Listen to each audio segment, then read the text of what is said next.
Bonjour à tous, dans cette vidéo, je vais vous montrer comment traduire facilement sa chaîne YouTube en plusieurs langues en utilisant l'IA. Vous allez voir, c'est très simple. La première chose à faire, c'est de vous rendre sur voicetip.ai. En fait, c'est simplement un outil sur le navigateur qui vous permet de traduire vos vidéos très facilement. Donc, vous allez cliquer sur ce bouton-là, donc essayez gratuitement juste ici. Vous allez arriver sur une page de login. Donc, tout ce que vous allez faire, c'est vous connecter via Google ou entrer votre email.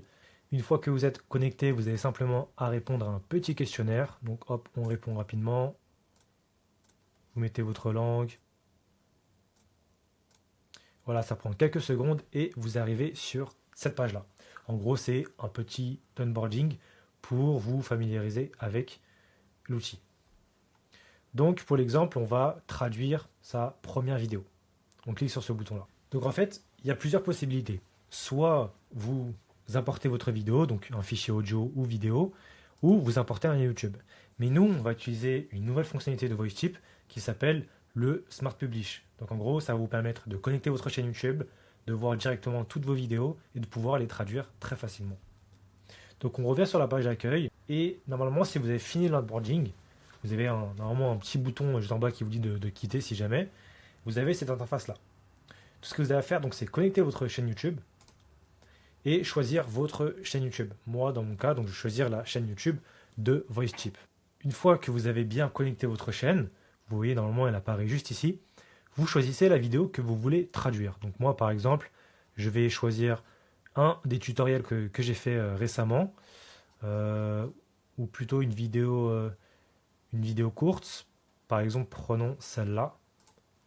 Clique sur traduire, donc là le lien va s'apporter, on clique sur continuer. Donc là il y a un petit tutoriel qui s'affiche, dans ce cas-là pas besoin de le suivre, mais en gros ça vous explique comment bien utiliser l'outil. Hop, je quitte.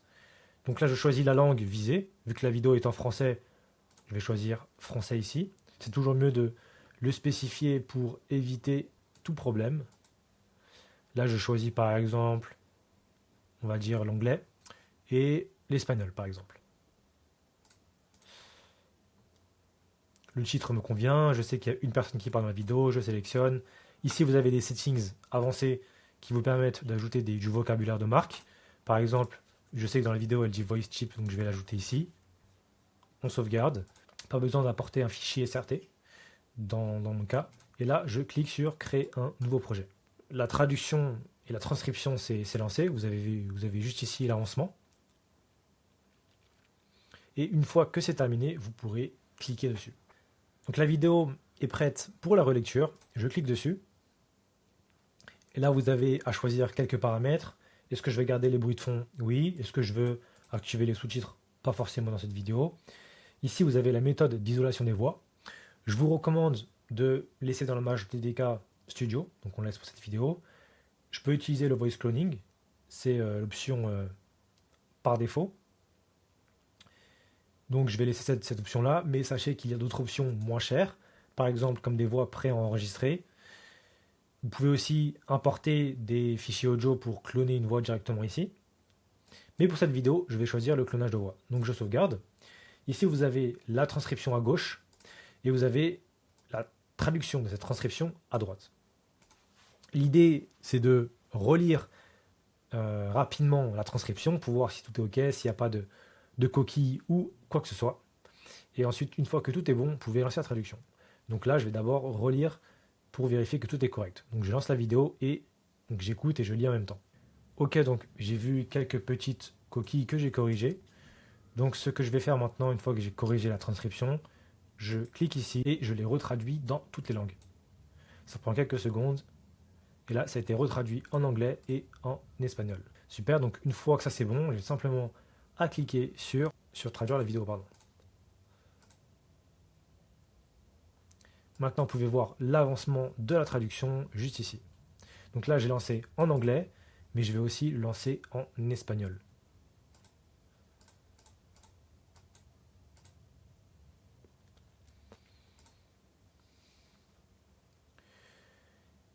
Vous pouvez aussi maintenant ajouter une nouvelle langue, par exemple.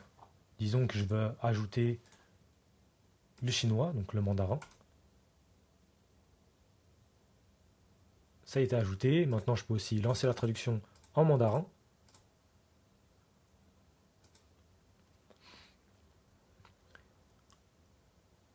Je peux relancer plusieurs fois la traduction. Par exemple, si j'ai envie de tester plusieurs ponctuations ou changer les mots qui sont employés dans la vidéo, simplement à modifier ici, retraduire, sélectionner la bonne langue qui me convient et je reclique sur traduction.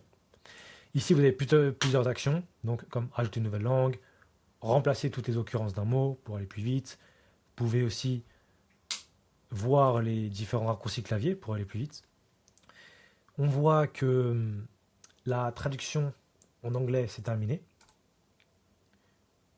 If I had to grow from 1,000 to 100,000 YouTube subscribers overnight, here's my plan. Ok, disons que la traduction me convient. Donc maintenant j'ai deux possibilités. C'est activer le lip sync et la publier sur YouTube. La première chose que je vais faire, donc, c'est activer le lip sync. Je clique ici, je vérifie si ça me convient, si ça correspond à la vidéo. La feature est encore en bêta. C'est mieux d'avoir qu'un seul visage, même si ça peut en gérer plusieurs. Je vais activer le lip sync. Et je vais vous montrer juste après comment publier sur YouTube. Donc là, j'ai un bouton qui s'appelle Smart Publish qui va me permettre de publier sur YouTube. Et en fait là, directement, dès que je clique dessus, ça va donc traduire donc, le titre en anglais, vous voyez, dans la langue définie, et ça va traduire la description s'il y en a une. Moi, dans mon cas, j'avais ajouté seulement une seule chaîne, pardon. Donc je vais ajouter mon autre chaîne YouTube qui, elle, est en anglais. Donc là, je vois que j'ai bien ajouté ma deuxième chaîne YouTube. Je reviens sur le projet en question. Et ici, je peux donc ajouter une miniature. Donc ici, je peux changer la visibilité de la vidéo. Donc là, je vais mettre par exemple en privé pour l'exemple. Et là, donc je choisis ma chaîne en anglais, ici. Donc le titre me convient, disons. Ici, vous pouvez mettre une description, moi je n'en ai pas besoin. Et tout ce que vous avez à faire, c'est de cliquer sur publier. Et ça va directement publier votre vidéo sur votre chaîne YouTube. Donc c'est beaucoup plus simple, beaucoup plus rapide que de traduire par vous-même. Et donc là, vous imaginez pour publier et traduire en plusieurs langues, c'est vraiment long. Et là, si je veux faire pareil pour l'espagnol, j'ai juste à cliquer dessus, ça va traduire le titre et la description. Et je peux directement aussi publier sur ma chaîne en espagnol.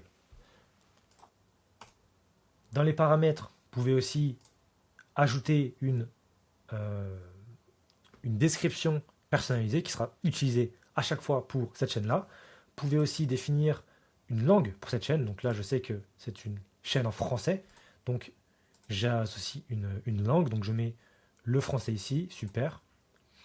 Ici, je sais que c'est une chaîne en anglais. Donc je vais mettre en anglais. Hop. Et voilà. Et directement, donc VoiceTip va directement reconnaître la langue de la vidéo pour la traduire dans la bonne langue et vous proposer une traduction qui va bien avec la langue de votre chaîne. Voilà, c'était tout pour cette vidéo. Maintenant, vous savez comment traduire très facilement votre chaîne YouTube dans plusieurs langues. On se dit à bientôt pour une prochaine vidéo.